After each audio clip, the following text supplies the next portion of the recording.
Paul Phoenix once stood at the center of the world's loudest arenas, where cheers thundered like storms and strength decided history. He was a titan, a living legend whose fists were said to move faster than thought, and on the night he defeated his greatest rival, Kazuya, he expected triumph to feel like victory.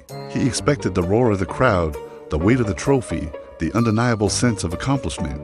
But instead, it felt like silence, a strange, deafening silence right in the middle of a hurricane of noise. When the final strike landed and the crowd erupted, Paul looked down. He didn't see a defeated opponent. He saw fear in the eyes of the man he had just beaten, a raw, primal terror. And in that moment, Paul realized that winning hadn't ended anything. It hadn't brought peace or resolution. It had only proven he could destroy. And that simple, cold fact frightened him more than losing ever had. He didn't give a speech. He didn't raise the trophy. He didn't even look back at the chaos he had left behind. Paul Phoenix, the king of the Iron Fist, just walked away. He vanished, disappearing into a quiet life where no one knew his name. His world, once filled with the crack of bones and the roar of stadiums, was now filled with the gentle hum of engines and the quiet satisfaction of a job well done.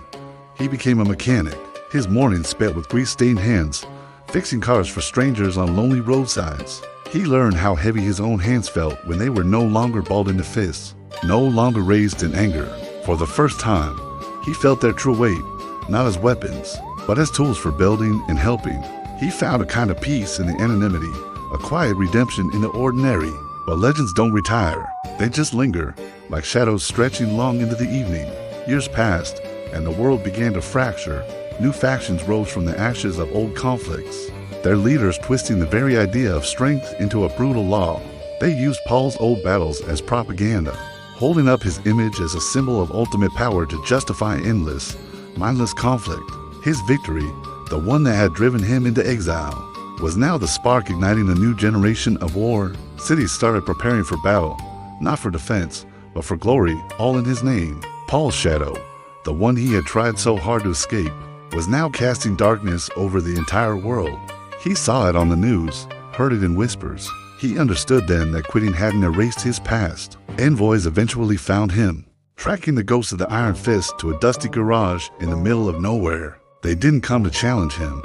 They came to beg him. They needed a symbol, a champion to lead them. He refused, flat out.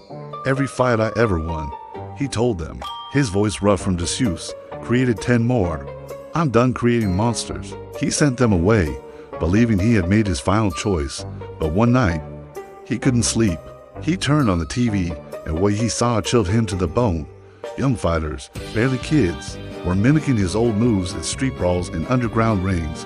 They copied his style, his ferocity, but they had none of his discipline, none of his understanding. They were just hurting themselves and each other, trying to become a legend they didn't comprehend.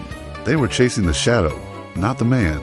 And in that moment, watching a kid crumble from a poorly executed Phoenix smasher, Paul realized something profound. Peace wasn't achieved by walking away forever. Sometimes, it was achieved by standing up one last time, but with a completely different purpose. So he returned, not for a crown, not for a prize, but for something far more important. He returned to dismantle the very tournament that had made him. He stepped into the arena once more, but this time, he was different. He was calm, centered. The fire in his eyes was not rage, but resolve. He blocked blows instead of striking back, his movements a masterclass in defense and redirection. He spoke to his opponents mid-fight, his voice cutting through their aggression. He asked them why they started fighting in the first place. Was it for money, for fame, or was it for something more? To protect someone, to prove something to themselves? He confused the crowds, who had paid to see rage, but were witnessing restraint. He confused his opponents, who expected a brawl, but were getting a lesson. Finally, the final confrontation came. He faced the tournament's new champion, a brute who embodied everything Paul had come to despise: strength without purpose, violence without meaning. The fight was a storm of fury against a mountain of calm. Paul weathered every attack, his defense unbreakable. And then, the moment came. His opponent was open, exhausted, vulnerable. The entire world watched, holding its breath, waiting for the iconic, devastating finishing blow. They waited for the Phoenix to rise, but Paul didn't strike. Instead, he lowered his guard. He stood, open and undefended, forcing the world, and his opponent. To see that the strongest man alive was choosing mercy, it was an act of strength so profound, so unexpected, that the entire system, a system that thrived on violence and domination, simply collapsed. It had no answer for strength that refused to obey its rules. It had no counter for a warrior who would not kill. And when it was over, when the silence in the arena was one of awe and not of fear, Paul did not stay to rule or celebrate. He simply left again. This time, he walked away not as a man running from his shadow, but as a man who had finally stepped into the light.